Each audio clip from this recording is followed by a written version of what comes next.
চাপা পড়ে গেল, বার করতে পারেনি। আমরা মনে করছি কাকাই বোধহয় চাপা পড়ে গেল।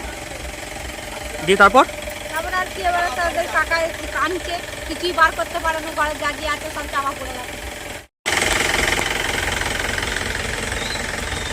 টানা বৃষ্টির জেরে হুড়মুড়িয়ে ভেঙে পড়ল মাটির বাড়ি, প্রাণে বাঁচল পরিবারের সদস্যরা।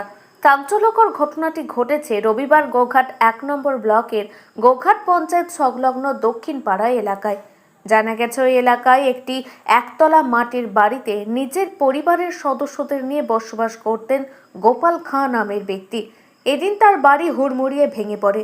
পরিবারের দাবি, প্রাকৃতিক দুর্যোগের কারণে টানা 1 থেকে 1.5 মাস অতি ভারী বৃষ্টির কারণে মাটির বাড়িটি দুর্বল হয়ে পড়েছিল। অর্থাভাবের কারণে বাড়িটি তারা মেরামত করতে পারেননি। সেই বাড়িতেই বিপজ্জনকভাবে বসবাস করতেন তারা। এদিন দুপুর নাগাদ মাটির একটি একতলা বাড়ি ভেঙে পড়ে। সেই সময় বাড়ির ভেতরে লোক থাকলেও কোনো ক্রমে দৌড়ে প্রাণে বাঁচে। ঘটনায় ব্যাপক চাঞ্চল্য ছড়িয়ে পড়ে এলাকায়। ঘটনার খবর পেয়ে পরিবারের সাথে দেখা করতে যান গোঘাট পঞ্চায়েত সমিতির সহসভাপতি নারায়ণ চন্দ্র পাঁজা ও এলাকার পঞ্চায়েত মেম্বার বুলবুল সাঁতরা। ক্ষতিগ্রস্ত পরিবারকে সমস্ত সরকারি সহযোগিতার পাইয়ে দেওয়ার আশ্বাস দেন, সাথে কিছু ত্রাণ সামগ্রী তাদের হাতে তুলে দেন। ঘর পড়ে গেছে 3টার সময় করে। আপনার কে হয়? ও কাকা হয় পাড়া। প্রতিবেশী? হ্যাঁ, প্রতিবেশী।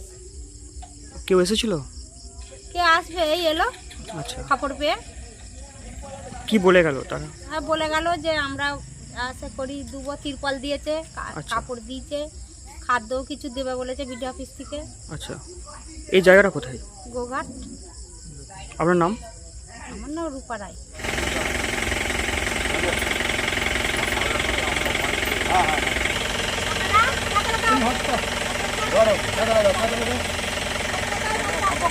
এই তো আছি, তুমি লাও না।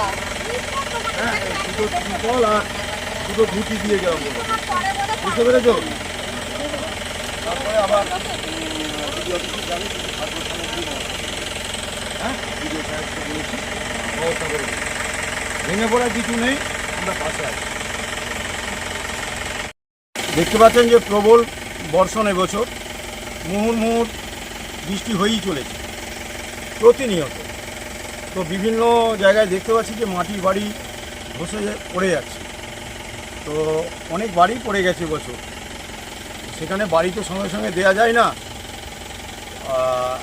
খবর পেলাম আজকে গোঘাট রামকৃষ্ণ বুথে আমাদের গোপাল খাঁ মহাশয়ের বাড়ি পড়ে গেছে। ওনার এইটাই বাসস্থান, এবং খবর পেয়েই আমি বিডিও সাহেবকে বললাম এবং সঙ্গে সঙ্গেই আমি এখানে উপস্থিত হয়েছি। তো আমাদের মেম্বার সাহেব আমাকে ফোন করেছিলেন, বুলবুল সাঁতরা। তো এসে এখন দেখলাম যে ওর সমস্ত খাবার দাবার, চাল থেকে আরম্ভ করে নুন তেল যাবতীয় জিনিস যা ছিল, কাপড় চোপড় সব চাপা পড়ে গেছে। আর মানে ছুটে বেরিয়ে পড়েছিল বলে প্রাণে বেঁচে গেছে, নাহলে ও চাপা পড়ে যেত।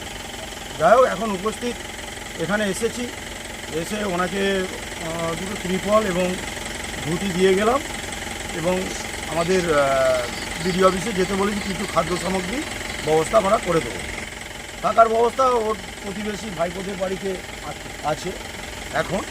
তো খুব শীঘ্রই যাতে ওর থাকার ব্যবস্থা করতে পারি।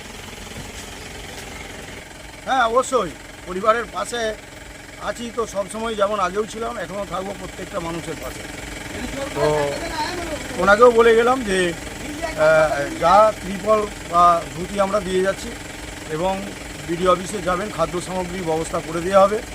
তার সাথে সাথে যাতে খুব দ্রুত ওনার বাসস্থানের ব্যবস্থা করতে পারি, সেই জন্য আমরা উদ্যোগ নেব এবং আশা করি ব্যবস্থা গ্রহণ করতে পারি। ধন্যবাদ। এখন আরামবাগেই রয়েছে প্রাণ আইভিএফ ফার্টিলিটি সেন্টার। নিঃসন্তান দম্পতিদের মুখে হাসি ফোটানোর বিশ্বস্ত প্রতিষ্ঠান প্রাণ আইভিএফ ফার্টিলিটি সেন্টার দক্ষিণবঙ্গের মধ্যে সর্ববৃহৎ এবং সর্বপ্রথম এআরটি গভর্নমেন্ট রেজিস্টার প্রাপ্ত আইভিএফ সেন্টার এখন আরামবাগেই। অল্প খরচে আইভিএফ পরিষেবা, বন্ধ্যাত্ব চিকিৎসার এক অভিনব অধ্যায়। প্রাণ আইভিএফ ফার্টিলিটি সেন্টার একেবারে অল্প খরচে পুরুষ ও মহিলার বন্ধ্যাত্ব পরীক্ষা, বন্ধ্যাত্ব চিকিৎসা সবকিছুই হয় আমাদের প্রতিষ্ঠানে। সুচিকিৎসার মাধ্যমে মা ও বাবা ডাক শুনতে পারবেন নিঃসন্তান দম্পতিরা। তাহলে আর দেরি কেন?